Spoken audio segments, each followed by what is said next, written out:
Hey everyone, Andrea here. Welcome back to Karcher Makes, and today we have lots to talk about, so let's get into it. First up, I just want to talk about the state of the podcast, the state of my videos here, and a couple of changes I'm going to be hopefully making.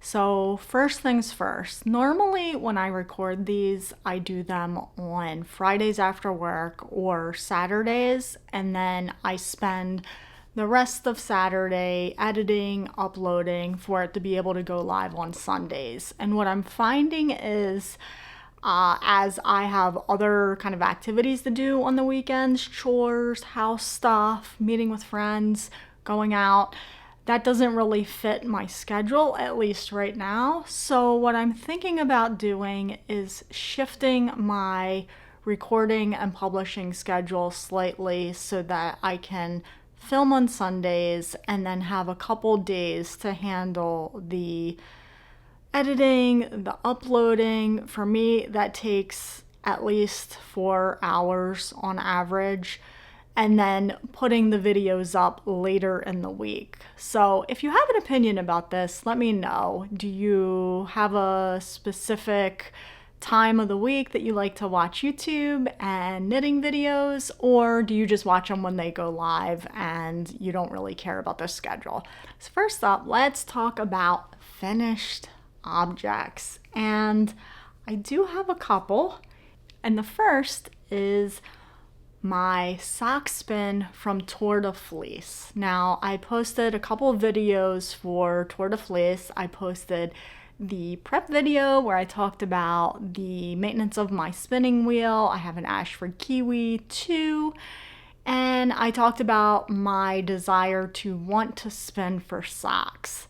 So that's what I did. I also posted a progress video last week, and since then I have finished my yarns for my socks, and I could not be happier with how these turned out. There are mistakes were made, and if you want to go back to my prior progress video, I talk a little bit more in depth about those. But all in all, I am so happy with how these 4 skeins of yarn turned out. So the fiber that I used is from Hip Strings, and it is an 80-10-10 Targhee Bamboo Tussa Silk blend. And for this last skein, I blended all 3 colors together on my hackle and made a swirl top to spin. And I just really, really love how this turned out. So the plan for these yarns, obviously, it's a sock spin. I'm gonna knit some socks with them, but let's talk about the pattern. So the sock pattern that I'm gonna make with these hand spun yarns is from this issue of Ply. This is their tension issue, and I can't say enough good things about Ply magazine. Each issue is like a workshop in a magazine. They take you through prepping a fiber, selection of fiber, prepping a fiber, working a project, and then they actually have knitting patterns in here as well to work with the yarns that were made during those project pages. So these are the socks that I'm gonna knit. They use all 4 of those colors, those hand spun yarns that I made. And these are by Dawn Henderson, and they're called the Simple Stripe socks. So I'm very excited to get some of my many WIPs that we're gonna talk about here in a second. I'm very excited to get some of those done so that I can get these babies cast on. I'm just so thrilled with this project. I'm happy that I was able to finish it during Tour de Fleece, although I had to bleed into the women's stages a little bit to get it done. But I've learned so much by making this project, and I feel like I'm becoming a better spinner because of it. Let's talk about the next finished object. This is a forever WIP that I started in 2021, and how I define a forever WIP is something usually big, usually a blanket that I start, and it has no real sort of defined time frame or goal to finish it. I pick it up when I feel like it. If I don't feel like it, I don't. And this one in particular, I started in 2021. So it took me 4 years to finish it. And I think in knitting and crochet time, that is a forever WIP for sure. That is forever. But this is all leftovers of sock yarn, fingering weight yarn that I've had in my stash. And this is the last place any leftover goes. Any scrap, any leftover of the leftover of the leftover, it goes in here. I make a magic knot ball and then it gets worked into this blanket.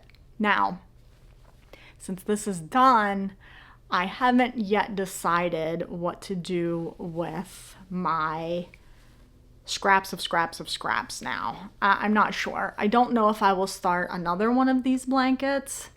This is fingering weight, all sock yarn, not held double. Maybe I would make a different decision if I were to make this again, and I would just hold it double so that it could go slightly faster than 4 years. But all in all, I'm very happy with how this turned out. I love all the colors. I don't know how many colors are in it. I did not count. I could maybe do that, but in any case, it's probably at least, it's got to be at least 100 colors, but I love it. And what I think I'm going to do with this, so the dogs think that this is their blanket and they are sadly mistaken. They are not getting it. What I think I'm going to do is keep it up here, and this room doubles as my work office. So what I think I'm going to do is keep it up here, and then on cooler days in the winter, I can have just something to put across my legs and stay nice and cozy while I'm sitting through hours of virtual meetings. So there is that. I'm so excited to have this off the hook. So those are the finished objects. Now let's talk about the half finished objects. We're going from faux to hose, not those kind of hose. So the first one is my sock week sock. I actually finished this in the nick of time. I had every intention of making the full pair since these are shorty socks, and that didn't happen, and that's okay. I did submit this one sock though for Nitty Natty's sock week prize submission. Did not win a prize, but the prize for me are going to be these socks. They are so pretty. I love, love, love this color. This color is from Super Glow yarn, and it is on the sparkle base, and I'm not sure if the sparkles are going to really show up, but in real life you can definitely see them. And the colorway is called Unicorn Sparkle, of course, and it's named for that like Walmart brand ice cream of the same name that looks exactly like this.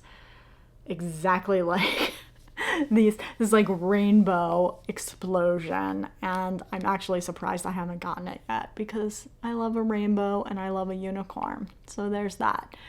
But I originally, the reason why I kind of got hung up on making the full pair of socks during sock week, I had originally intended to make the Echo Beach socks with this yarn, and I had made those in 2023 sock week. It was a Rising Tide Fiber company colorway that I used for those, and I really liked the pattern. It was just a subtle slip stitch pattern, and I felt like it worked well with the more speckly yarn. But when I did it with this yarn, which is less speckly and more kind of variegated, it just got lost in the sauce, and you couldn't really tell what was going on. And quite honestly, the patterns really looked like they were mistakes. So I ripped all that back. I was almost to the heel at that point. I ripped all that back. So I lost basically a day and a half of knitting. For me, I'm a slow knitter.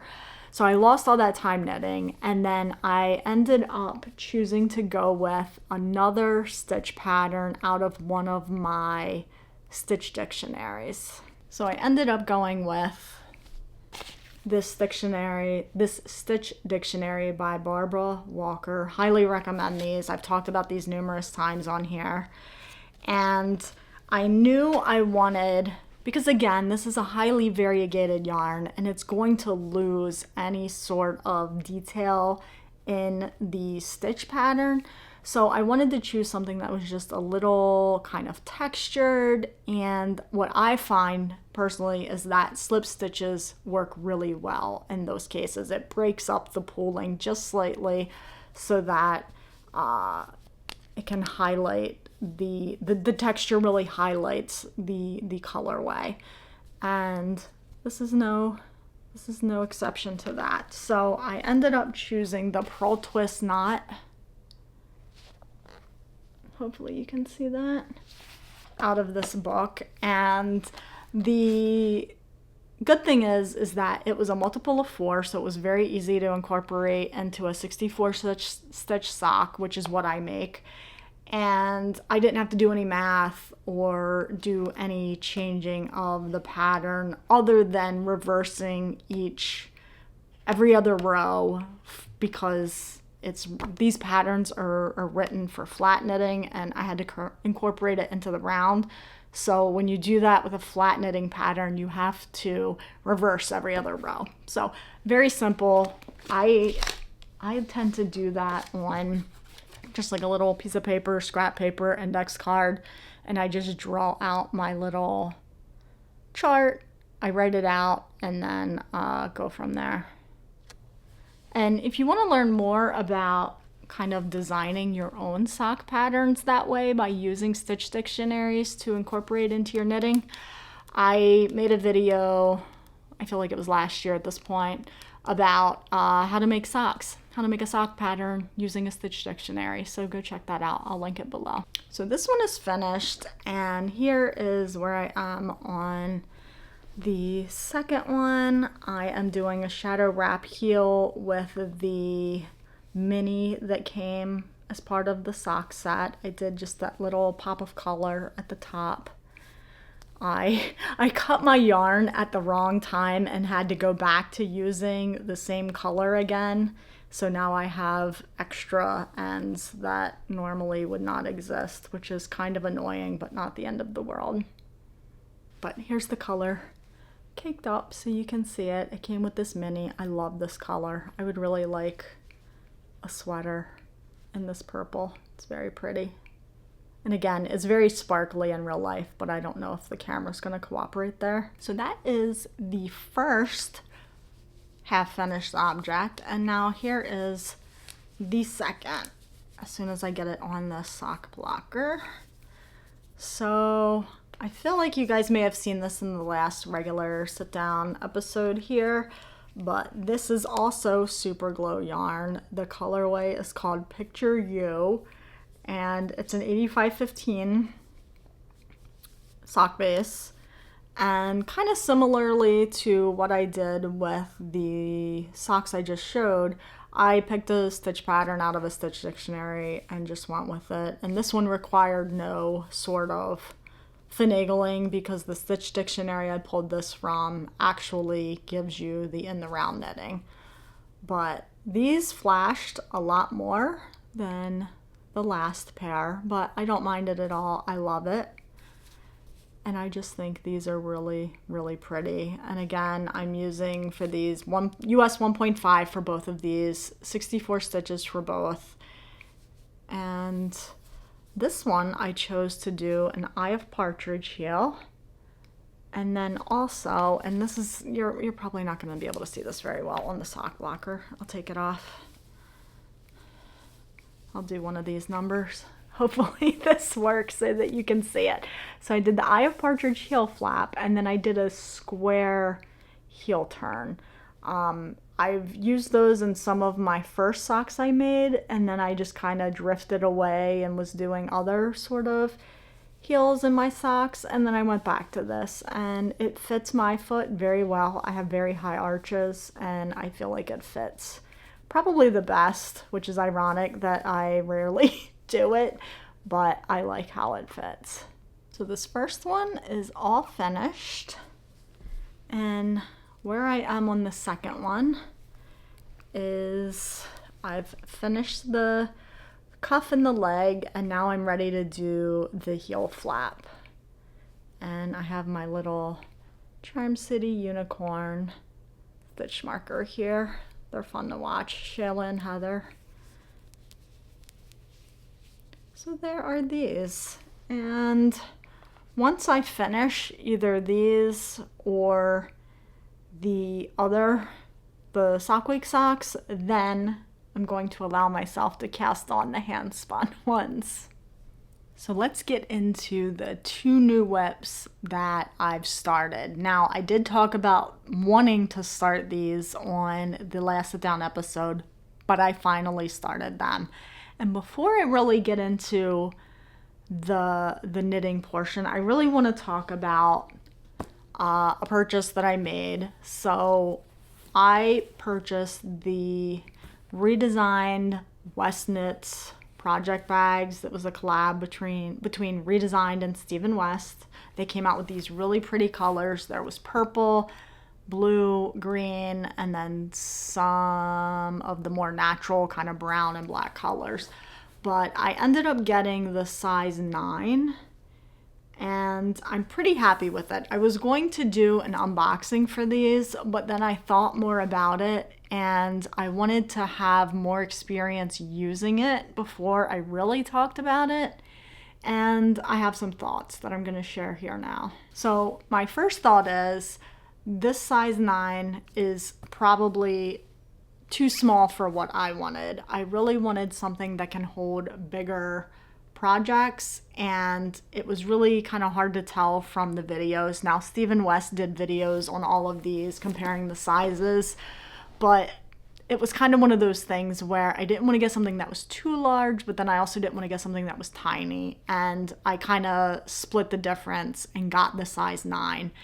I feel like this is a great size for maybe like shawls, maybe a t-shirt, but what I'm finding is I have my sweater project in here, and it's a long sleeve worsted weight sweater. This is going to be too small for that, but let me just show you kind of how I feel like everybody knows these at this point. But I did go with the purple. Had they had pink, I would have gotten pink. They did not have pink. If they come out with pink, I may get the next larger size, which is the 10. But so it has a zipper, and the zipper is like super industrial strength. I feel like zipper. It's very strong, very sturdy, and very smooth. The only kind of caution I would give is make sure that you're not zipping your project into this zipper and snagging anything. That's the only thing that gives me sort of pause with a zippered project bag. But when you open these, they open flat, they lay flat, and I really like that about these. You can see everything, you're not digging, not losing things. And then on the inside, there's another zippered pocket that I have nothing in but the tag. There's the tag. And then, like I said, I'm working on a sweater project, and it's going to be too big for this bag, so I'm probably going to have to switch it out. On this side, it has these little elasticized pockets, which are really handy for holding notions and such. And then you can see the inside tag there. But all in all, despite the fact that it's smaller than what I originally wanted, I do like the bag. The leather is nice. It smells like leather, and it smells like, I don't know if this is like painted, tanned. There's a word for the color on the leather. I'm not a leather person, but you can smell that. It does have that kind of leathery smell, which honestly isn't my favorite, but it'll dissipate over time. Like I mentioned, it just kind of zips up into what becomes a little tote bag with a handle, and then lays flat when open. I also got the size 36 Notions pouch. So prior to having this, and I don't have it up here with me, but I used a small, it's Delaque, it's one of those small snap bags from them. I got it in an advent that I bought from Jimmy Bean's Wool like 5 years ago. And I was primarily using that as my go-to Notions pouch. But when I saw that they had the 36 and the matching purple color, I went ahead and just got that while I was buying the other one. And this works very similarly, same kind of zipper. It opens up flat and then you can see everything in there, which I appreciate. Again, just like the other one, it has a zipper pocket in the middle, and I have my darning needles in that pocket because I don't know about y'all, but I have to buy those in bulk. Like, I'm constantly losing the needles and I don't know where they're going. I don't know what eats those, but it also has that little pocket in the middle, which is nice, and then it has the two sides. And if you guys ever want to know my ride or die notions that go everywhere with me, I can do another video on that as well. But all in all, I'm happy with these. I would just really think about like the sizing. If you're gonna get these, really think about the sizing that you want, the sizing that you'll use the most. I will get a lot of use out of this size because I don't knit a lot of worsted weight sweaters, but I would also like to get one that's a little bit bigger, the size 10. And then while I was buying that, Stephen West had stickers. So, you know, I had to get the sticker. I would actually like this as a tattoo. I know it's kind of American traditional tattoo style. What do we think? Should I get that as a tattoo yarn? Tell me what you think. Okay, now that that's done, let's talk about what is in it. What am I knitting? What is this worsted weight sweater project? So first off, I made a swatch, y'all. Who am I? I don't even know. But I had such a good experience making a swatch for my Flax DK, and the fit is perfection. So let's go with what works and let's make a swatch. So I did make a swatch for this, and my gauge is spot on for what the pattern calls for, which is ironic because had I not made a swatch, it would be totally off and the fit would be weird and it would be too small or too big. But taking the extra, and this took maybe an hour of my life, taking the extra time to make the swatch, I really think makes the difference. But I made a swatch. It's on point. The cardigan that I'm choosing to make is by Florence Miller, and it is called the Step by Step cardigan. Now, if you remember from my Q&A episode, you know I love New Kids on the Block, and Step by Step is one of my favorite songs by them. So the irony is not lost on me that I was so adamant to choose this pattern. But I got it started. It's very early on in the process. So this is knit flat, top down, with raglan and creases. And the yarn that I'm using, these two colors of orange and hot pink, and I don't think the camera is doing this hot pink much justice. This is so bright and so fun, and I love it. So this is yarn from Schweitzer's Fiber Mill. They are a local to me mill. I picked this up at Maryland Sheep and Wool. It was in their bargain bin, and the skeins were only $10 a piece. So I bought 6 of them. And a worsted weight sweater out of wool, hand-dyed wool for $60. Like, that is the deal of the day. That's the deal of the year. So there is that. And again, I have more skeins of it here. I got a total of 3 of each color.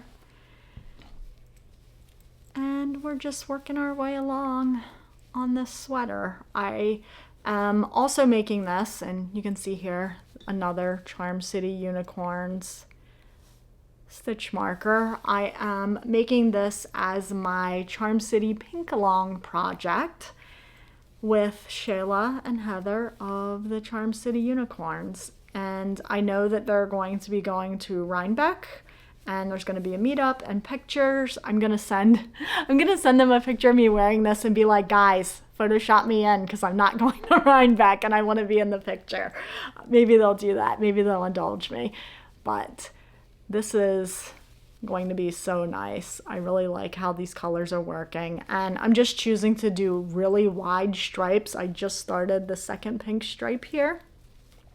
Each color is going to be 13 stripes, and yes, I could do some math and figure out how that works with the length of the cardigan that I want to make, and then I can be sure that, you know, the stripes line up appropriately and all of that stuff, but I'm not doing that. I just made the decision, hey, I want wide stripes and 13 looks good and I like odd numbers. So 13's the winner. So there is that. And this is gonna be my primary kind of project to work on once I finish all of these socks. The next WIP, and I think this is the last one, so many WIPs, is in my Mrs. Brown's bags. And this is vintage Mrs. Brown's bag. This is from like 2014, 2015. I don't even know. I was at my old house when I bought this, and I moved in 2016. And that's how I reference time, is what house was I in when I got something? And I have all my fun buttons on here, different buttons from different events. This one is hysterical. I don't remember where I got it. Handmade. Poo. But the project that I have in here, this is the Uptown Tee by Tori Yu. And it kind of looks strange when it's just the neck hole and the shoulder seam starting, but that's where I'm at. So this yarn is from Rising Tide Fiber Company, and I did check, she still has this listed on her website. So this is called Radiant Recovery. It's on the Calvert fingering base, which is 100% superwash merino. And this was also part of the Leukemia and Lymphoma Society fundraiser that Frogget Yarns did a couple months ago. So it is really pretty, lightly speckled, oranges, pinks, and I just love it. And I love how it is knitting up. It's so pretty. And I've said this before and I'll say it again, there is just something about speckled yarns and eyelet lace that is really my jam. I love it. So this pattern by Tori Yu, it is knit top down with raglan style increases, and the shoulders have this eyelet detail. And then once you kind of get past the shoulders and you do the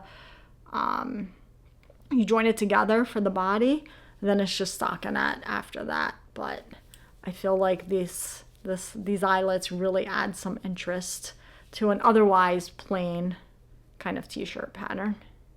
So I know that it is August and we're hopefully wrapping up our heat wave, and I do want to try to get this finished before the end of summer. And I mean, technically the end of summer is still over a month away, because technically it doesn't end till when? September 21st. So still got some time on this. I don't want to give myself a deadline, but I would love to be able to finish this before the end of summer.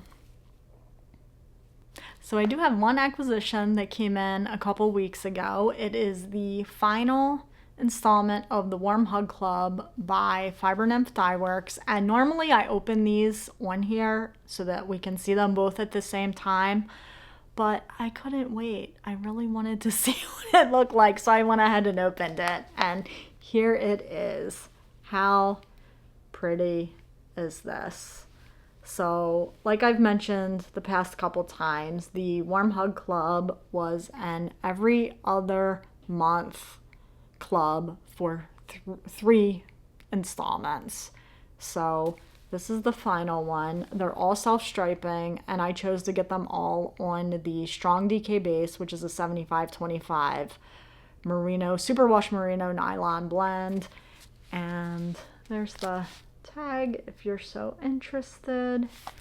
And I just really love these color choices. Lisa really knocks it out of the park with how she handles color and self-striping, and I love that it comes with 2 mini skeins, and in this case it's a purple and a green, and this colorway is called Blowing Bubbles. These are going to be socks.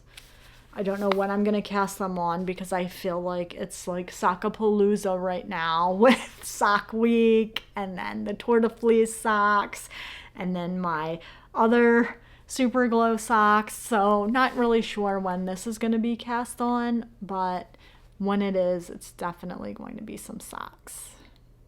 So that is it for the making portion of this program. If you're not interested in hearing about life or reading, that's okay. Call it here. I'll see you next time. But if you are interested in life and reading and gardening, stay tuned. We're going to talk about it. So in reading, and normally I don't share what I read on here, but I'm really enjoying this current book that I'm reading, and I want to share it with you guys in case you like it too. And it's a collection of short stories, and that is not something I'm normally drawn to. I don't like short stories because they kind of leave you wanting more, and I'm very much a long form book story type person. But this book did it in such a way that it left you wanting more, but in a good way. And some of them ended with like no sort of resolution to the conflict that was happening in the story.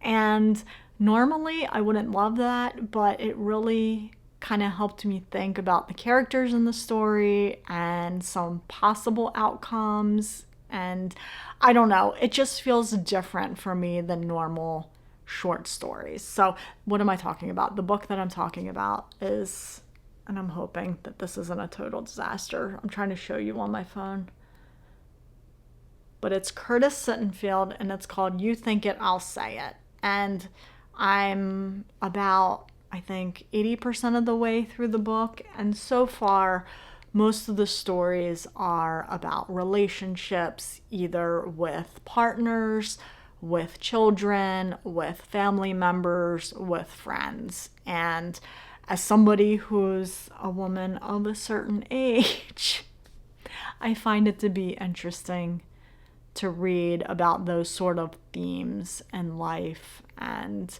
it's just been a topic that I've been really drawn to lately. So if you give that a read and like it, let me know and we'll talk about it. But other than that, in other life stuff, so my garden has been flourishing and I am so happy. I will insert some footage here of the garden. I've been sharing it on Instagram as well. We're finally getting to the point where I can harvest things, which is very exciting. And I really love that we made the decision to go with the covered garden. It just has like a net that goes over the top of it. That has been such a game changer for me where I live. We have deer, we have rabbits, we have squirrels, and they will just act like it's their personal buffet and mow everything down. And so far this year, everything inside that garden has been safe. Nothing's been chewing it up. My green beans haven't been doing as well as they would normally do in the old raised beds that I had. That's okay. We're going to work on it. I am getting green beans out of it, just not a big harvest like I used to. But everything else is doing great. And yesterday I was able to finally pick some tomatoes, and there's nothing I love more than a tomato sandwich. Just cheap white bread, toasted, sliced tomatoes, mayonnaise, a little bit of salt and pepper. So good. So good. And I also harvested some of our Thai dragon chilies. Now my boyfriend, he likes hot food. He likes spicy food, like spicy food. I'm okay with like a jalapeno spice. I don't want anything more spicy than that.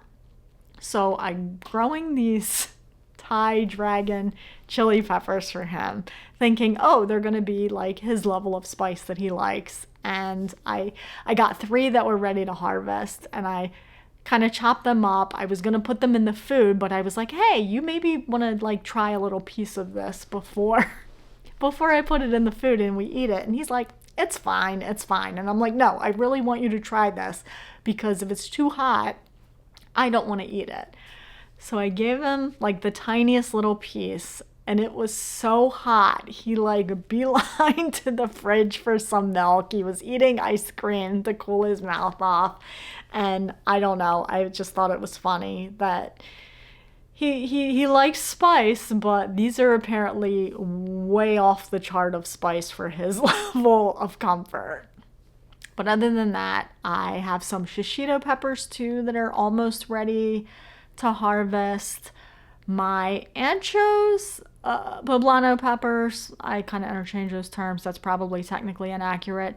Those haven't been growing yet. The plant is huge and it has a lot of blossoms on it, so I feel like I should be getting some peppers soon, but they just haven't been making any fruit yet. And then I did have one bell pepper that was ready to come off. We had that with dinner the other night. We like making sausage and pepper sandwiches, so we had some sausage and pepper sandwiches with some homegrown bell peppers. And then tomato wise, like I mentioned, I have like slicing tomatoes, and it's like 2 different kinds of slicing tomatoes. I don't remember what they're called. There's so many varieties of tomatoes out there that it's just crazy. And then I'm also growing some Roma paste tomatoes, because I really like making homemade tomato sauce to jar up, to can. I do water bath canning, and it's so good in like so many different recipes, especially chili. I really like the homemade sauce in chili.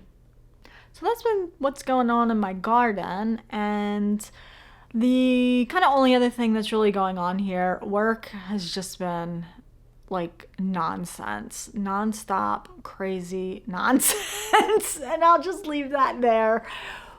Also, we're wrapping up our summer intern season, and that's been kind of the positive in the mess that's been work.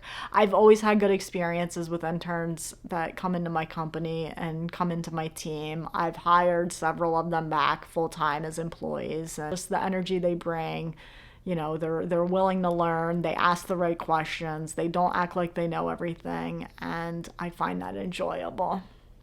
So then just in other life stuff, I was sick the week before last. I actually took some time off from work, sick time, and I never do that. And I've just not been feeling well in general, like kind of nauseous and really just, you know, nondescript kind of symptoms. Nauseous, hot. My boyfriend's like, is it perimenopause? Because, you know, you're going through that. Yes, I know, and maybe. But we ended up going last weekend to a 3-day barbecue festival in my town, and it is so good. Like, the amount of work that they put on, I think it's for like the Pennsylvania State Barbecue Society or something, but all of these people come in from different states, and even I think they had somebody from Canada this year, which was amazing.